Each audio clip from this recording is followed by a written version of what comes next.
Israel ফিলিস্তিন সমস্যার সুষ্ঠু সমাধান চান পুতিন।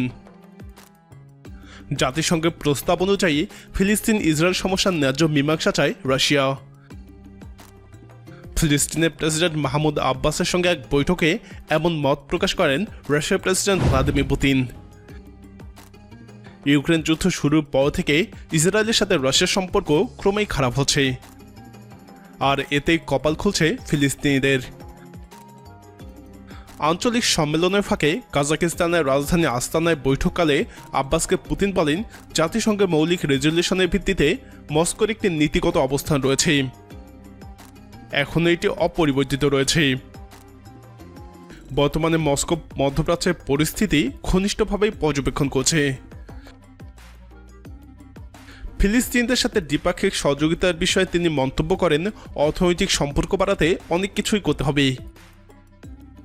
ফিলিস্তিন ইসরায়েল সমঝোতা ইস্যুতে মস্কোর অবস্থানকে স্বাগত জানিয়ে ফিলিস্তিনের প্রেসিডেন্ট মাহমুদ আব্বাস বলেন, আমরা বিশ্বাস করি এবং জানি যে এই বিষয়ে রাশিয়ার একটি স্পষ্ট অবস্থান রয়েছে। আমরা পুরোপুরি নিশ্চিত যে এটি কখনোই পরিবর্তন হবে না। আমরা এও জানি রাশিয়ার অবস্থান ন্যায় বিচারের পক্ষে এবং আন্তর্জাতিক আইনের পক্ষে। দ্বিপাক্ষীয় বৈঠকে আব্বাস ফিলিস্তিন ইসরায়েল সমঝোতা বিষয়ে গঠিত গ্রুপ মিডল ইস্ট কোয়ার্টারেটের বৃহত্তর ভূমিকার প্রয়োজনীয়তার উপর জোর দেন।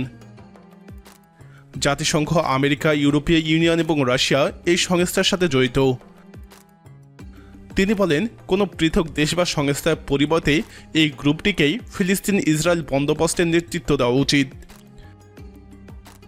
পুতিনের সাথে আলোচনায় আব্বাস বলেন, আমরা চাই না আমেরিকা কোনো অজুহাতে ফিলিস্তিনি সমস্যা সমাধান প্রক্রিয়ায় নিয়োজিত থাকুক। এটি কোয়ার্টারেটের একটি অংশ হিসেবে থাকতে পারে, যেখানে ভূমিকা পালন করতে পারে। তবে কখনোই এ ব্যাপারে আমেরিকার একচেটিয়া প্রাধান্য মেনে নেব না। বৈঠকে তিনি ফিলিস্তিনের খাদ্য সংকটের কথা উল্লেখ করে শস্য সরবরাহ ত্বরান্বিত করার জন্য রাশিয়ার প্রতি অনুরোধ জানান। মধ্যপ্রাচ্যে ফিলিস্তিন নামে যে এলাকাটি, সেটি ছিল অটোমান সাম্রাজ্যের অধীন। কিন্তু প্রথম বিশ্বযুদ্ধে অটোমানদের পরাজয়ের পর ব্রিটেন ফিলিস্তিনের নিয়ন্ত্রণ নেয়। তখন ফিলিস্তিনে যারা ছিল তারা ছিল সংখ্যাগরিষ্ঠ আরব, সেই সঙ্গে কিছু ইহুদি যারা ছিল সংখ্যালঘু। কিন্তু এই দুই সম্প্রদায়ের মধ্যে উত্তেজনা বাড়তে শুরু করলো যখন পশ্চিমা সম্প্রদায় ব্রিটেনকে দায়িত্ব দিল ইহুদি জনগোষ্ঠীর জন্য ফিলিস্তিনে একটি আলাদা রাষ্ট্র প্রতিষ্ঠার। ইহুদিরা এই অঞ্চলকে তাদের পূর্বপুরুষদের দেশ বলে দাবি করে, কিন্তু আরবরাও দাবি করে এই ভূমি তাদের এবং ইহুদিদের জন্য। সেখানে রাষ্ট্র গঠনের চেষ্টায় তারা বিরোধিতা করে।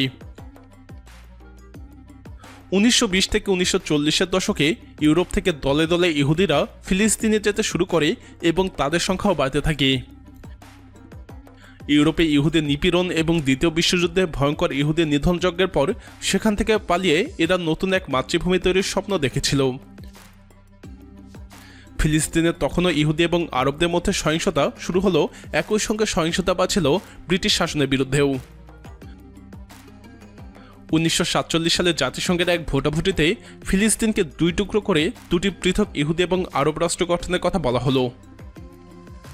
জেরুজালেম থাকবে একটি আন্তর্জাতিক নগরী হিসেবে।